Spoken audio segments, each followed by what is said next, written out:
Ezequiel, dos capítulos 40 ao 48, não nega o sacrifício de Cristo, o sacerdócio da ordem de Melquisedeque e a vergonha para o Israel segundo a carne. Pelas palavras do livro do profeta Ezequiel e de outros profetas, conseguimos entender que no milênio, no reinado do Messias, haverá sacrifícios de animais, haverá sacerdotes da linhagem de Zadok, haverá o templo literal e a cidade de Jerusalém restaurada, edificada sobre o alto monte. Mas como podemos provar que Jesus é o Messias, sendo que haverá tais coisas no reinado dele? Se eu te dizer que tem como provar que Jesus é o Messias sem negar os capítulos 40 ao 48 de Ezequiel, você acreditaria nisso? Pois bem, neste estudo estarei mostrando que Ezequiel, do 40 ao 48, não nega que Jesus é o Messias enviado pelo Deus Todo-Poderoso. E para começarmos isso, vejamos o texto de Zacarias do capítulo 14, dos versos 16 ao 21, que diz: Todos os que restarem de todas as nações que vierem contra Jerusalém subirão de ano em ano para adorar o Rei, o Senhor dos Exércitos, e para celebrar a festa dos tabernáculos. Se alguma das famílias da terra não subir a Jerusalém para adorar o Rei, o Senhor dos Exércitos, não virá sobre ela a chuva. Se a família dos egípcios não subir, nem vier, não cairá sobre eles a chuva. Virá praga com que o Senhor ferirá as nações que não subirem a celebrar a festa dos tabernáculos. Este será o castigo dos egípcios e o castigo de todas as nações que não subirem a celebrar a festa dos tabernáculos. Naquele dia será gravado nas campainhas dos cavalos: Santo ao Senhor. E as panelas da casa do Senhor serão como as bacias diante do altar. Sim, todas as panelas em Jerusalém e Judá serão santas ao Senhor dos Exércitos. Todos os que oferecerem sacrifícios virão, lançarão mão delas e nelas cozerão a carne do sacrifício. Naquele dia já não haverá mercador na casa do Senhor dos Exércitos. O profeta Zacarias diz que no reinado do Messias haverá a festa dos tabernáculos e que haverá nações restantes que irão estar no reinado de Cristo. E o texto continua nos dizendo que haverá sacrifícios e altar no reinado de Jesus. E isso, de fato, irá acontecer. Não podemos negar o que o texto está dizendo.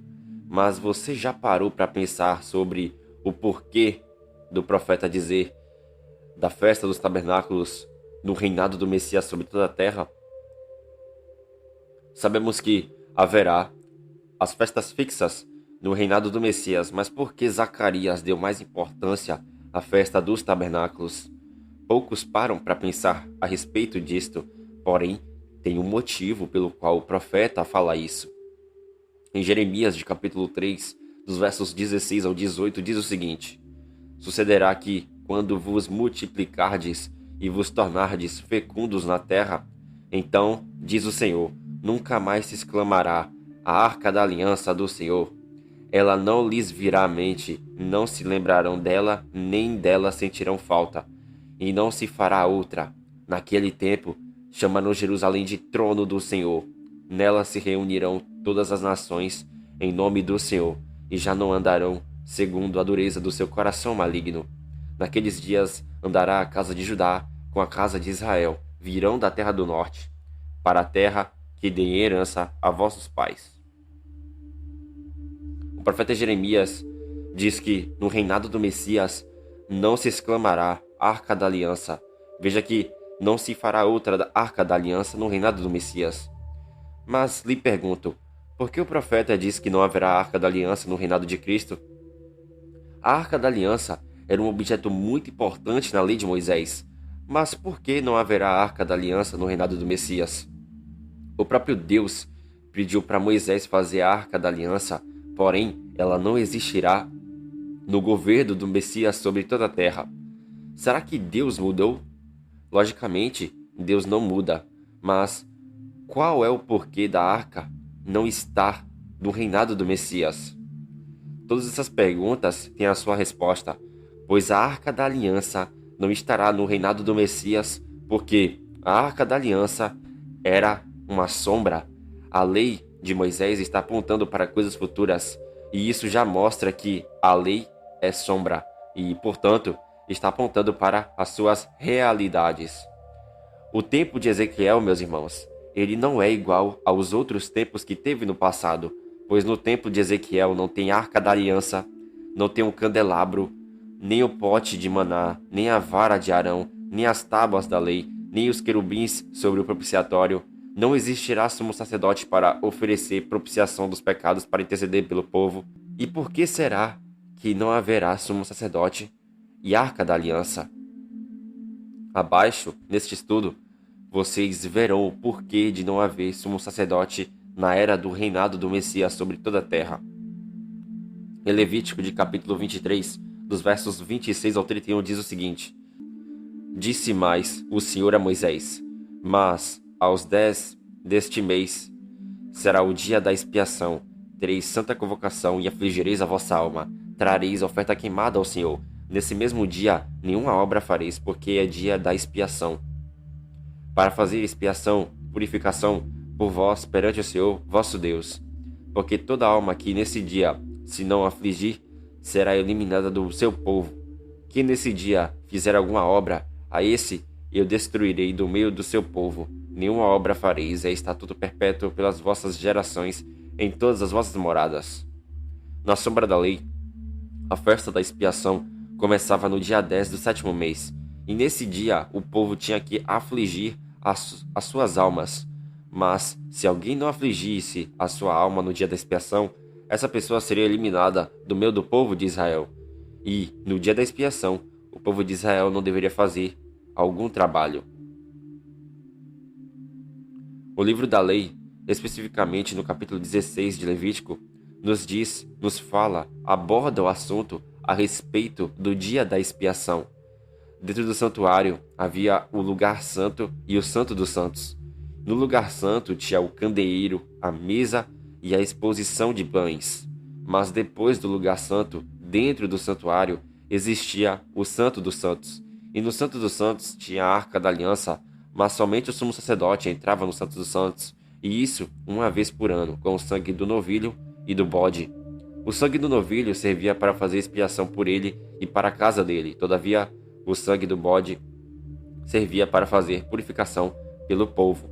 Somente o sumo sacerdote entrava no santo dos santos, e não os sacerdotes. Os sacerdotes só podiam entrar no lugar santo, mas não podiam entrar no santo dos santos.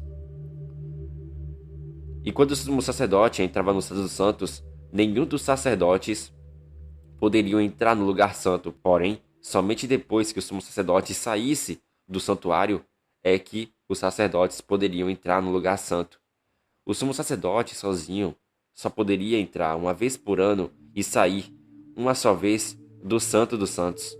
Quem fosse ungido e consagrado para oficiar como sumo sacerdote teria que fazer expiação pelo santuário, pela tenda da congregação e pelo altar e pelos sacerdotes e por todo o povo da congregação.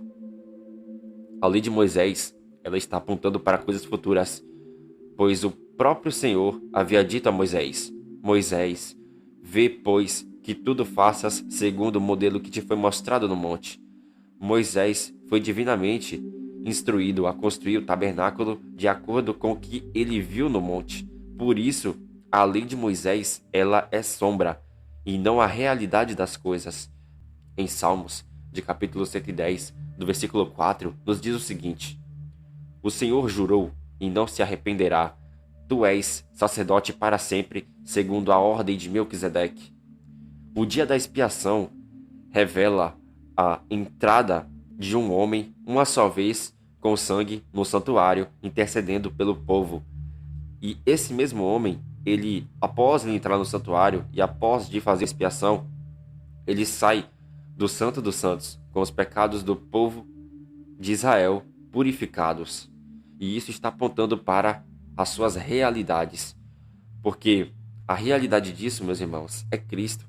Pois convia que Cristo, sendo sumo sacerdote para sempre, segundo a ordem de Melquisedeque, ele entrasse no céu, que é o santuário de Deus, uma só vez, pelo seu próprio sangue, e intercedesse por aqueles que nele crê. A lei revela que aquele que fosse ungido. A palavra ungido significa Messias, significa Cristo. A lei revela que aquele que fosse ungido e consagrado para oficiar como sumo sacerdote deveria entrar no Santo dos Santos. E isso está apontando para o Messias, pois o Messias é o ungido, o Cristo de Deus. Porque diz o profeta Isaías a respeito de Cristo no capítulo 61 de seu livro: o Espírito do Senhor Deus está sobre mim, porque o Senhor me ungiu para pregar boas novas aos quebrantados, enviou-me a curar os quebrantados de coração, a proclamar a libertação aos aprisionados e a pôr em liberdade os algemados. O Messias, sendo o sumo sacerdote, pelo seu próprio sangue, ele entrou no Santo dos Santos para interceder pelo povo de Deus, pelo povo da nova aliança. Em Salmos de capítulo 110, versículo 1 diz: Disse o Senhor ao meu Senhor: assenta-te à minha direita, até que eu ponha os teus inimigos debaixo dos teus pés. Meus irmãos, quando Jesus, que é o Messias, entrou no céu, ele se assentou à direita do Todo-Poderoso, porque Davi diz que o Senhor disse ao Senhor de Davi: sente-se à minha direita até que eu ponha os teus inimigos debaixo dos teus pés. O Senhor de Davi é o Messias de Israel. Jesus é o Senhor de Davi, que subiu aos céus, porque o texto diz a respeito de dois senhores, e não apenas de um senhor, porque Jesus, ele sendo o Senhor, ele se assentou à direita de Deus, que é Senhor também. O livro da lei diz que o sumo sacerdote também levava para o santuário o sangue de novilho para fazer expiação por si e pela sua casa. Mas ele, o sumo sacerdote, era impedido de continuar o sacerdócio por causa que ele morria.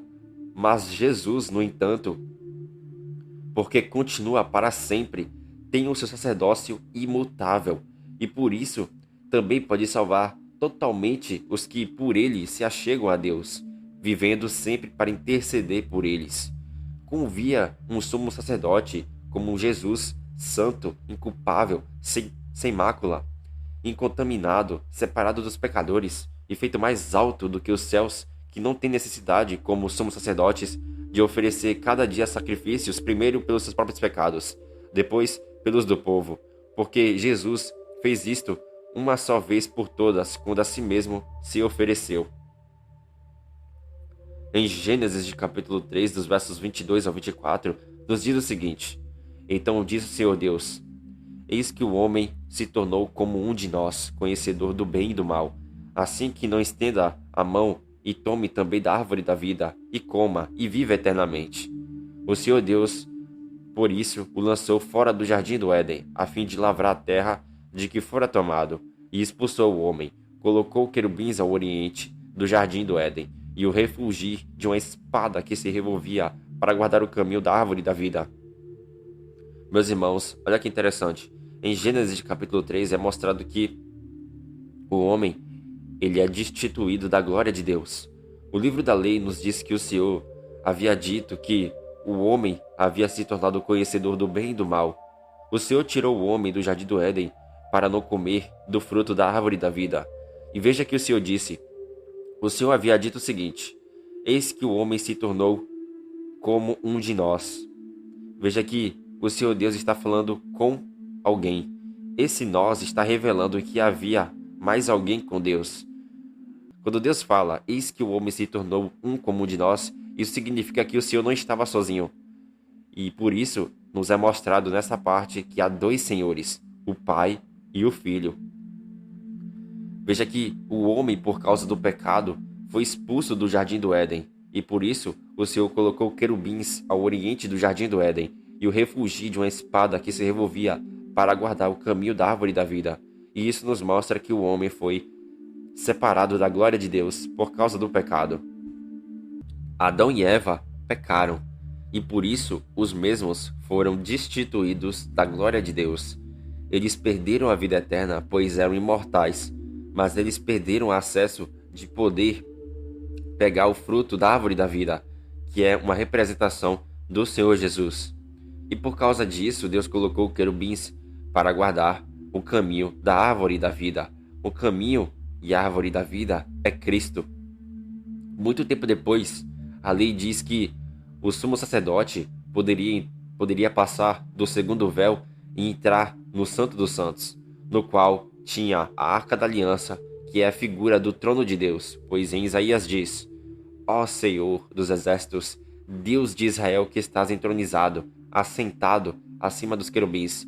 Tu somente és o Deus de todos os reinos da terra. Tu fizeste os céus e a terra.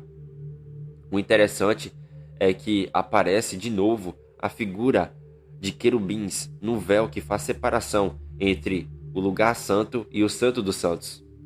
Aparece mais uma vez a figura dos dois querubins com asas cobrindo o propiciatório da arca. O Santo dos Santos revela a glória de Deus, e com isso, Deus está querendo nos dizer que todos os homens estão separados da sua glória, porque os mesmos pecaram, e isso nos mostra um plano de redenção, pois a lei nos diz que os homens precisam de um homem para se achegar na presença de Deus e interceder pelos mesmos. Por isso, o Senhor Deus enviou o Messias Jesus para morrer pelos homens, ressuscitar dentre os mortos, subir aos céus e, sendo sumo sacerdote, estando no santuário de Deus, interceder pelos homens diante do trono do Deus eterno, para que, por meio de Cristo, possamos ter a oportunidade de ter a vida eterna, pois em Adão perdemos o direito de comer do fruto da árvore da vida, mas por meio de Cristo obtemos o direito de comer da árvore da vida. A árvore da vida é Cristo.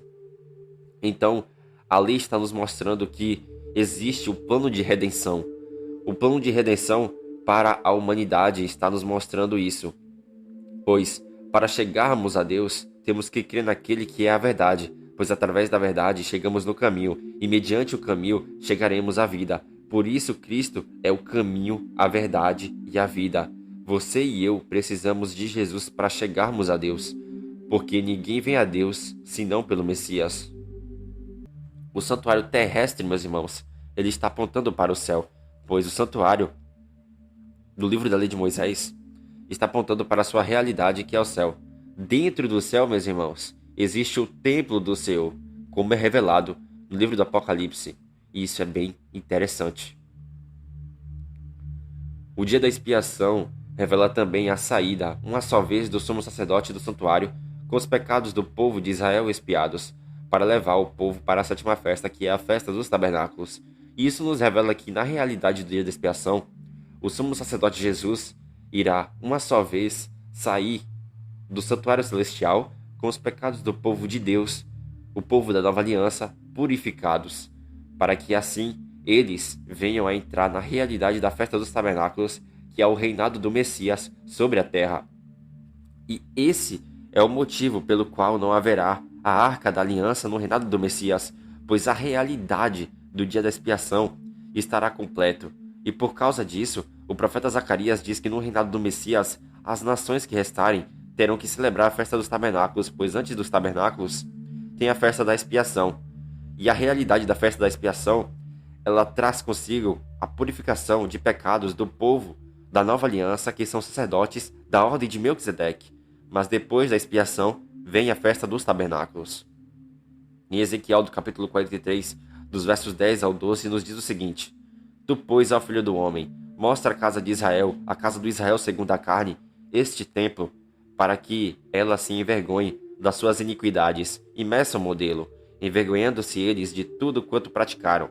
Faze-lhes saber a planta desta casa e o seu arranjo, as suas saídas, as suas entradas e todas as suas formas, todos os seus estatutos, todos os seus dispositivos e todas as suas leis. Escreve isto na sua presença para que observem todas as suas instituições e todos os seus estatutos e os cumpram. Esta é a lei do templo, sobre o cimo do monte. Todo o seu limite ao redor será santíssimo. Eis que esta é a lei do templo. No livro do profeta Ezequiel, no capítulo 43, é abordado o assunto do templo que haverá no reinado do Messias sobre toda a terra. E é dito que esse templo é para a vergonha do Israel segundo a carne. Esse templo servirá de vergonha para Israel. E por que será de vergonha? Esse templo será de vergonha porque no reinado do Messias, enquanto os sacerdotes da ordem de Melquisedeque terão acesso ao céu, que é o verdadeiro santuário de Deus, O povo de Israel terá um templo literal, sacrifícios literais de animais, sacerdotes terrenos da linhagem de Zadok, e isso é uma vergonha para Israel, pois era para os israelitas participarem da ordem de Melquisedeque. Contudo, por causa que rejeitaram o Messias, eles terão um templo literal e não terão acesso ao verdadeiro santuário de Deus, que é o céu. Lembra que ali dizia que enquanto o sumo sacerdote estava no Santo dos Santos, nenhum dos sacerdotes poderia entrar no santuário, mas somente depois que o sumo sacerdote saísse do Santo dos Santos é que os sacerdotes poderiam entrar no santuário? Pois é, isso nos mostra que, na realidade da lei, enquanto o sumo sacerdote Jesus está intercedendo no céu, nenhum dos sacerdotes da ordem de Melquisedeque podem ir para o céu.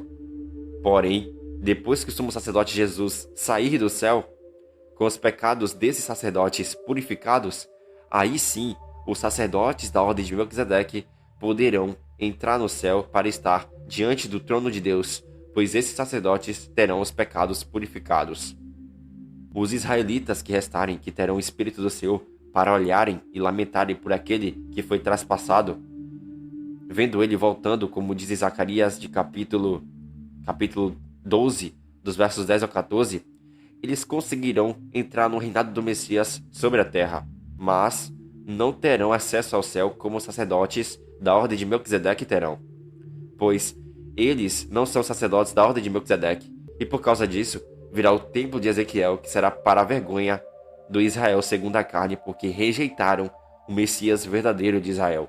E por isso que no milênio não haverá arca da aliança, nem sumo sacerdote e nem candelabro, pois essas coisas estavam apontando para a obra do Messias. O Messias é o sumo sacerdote da nova aliança, que intercede pelo povo. O Messias é aquele que traz a expiação de pecados para o seu povo. O Messias é aquele que faz com que os sacerdotes da ordem de Melquisedeque, no milênio, eles adentrem no céu para estar diante do trono de Deus. E isso é bem profundo e revelador. Que Deus nos abençoe, em nome de Jesus. Amém.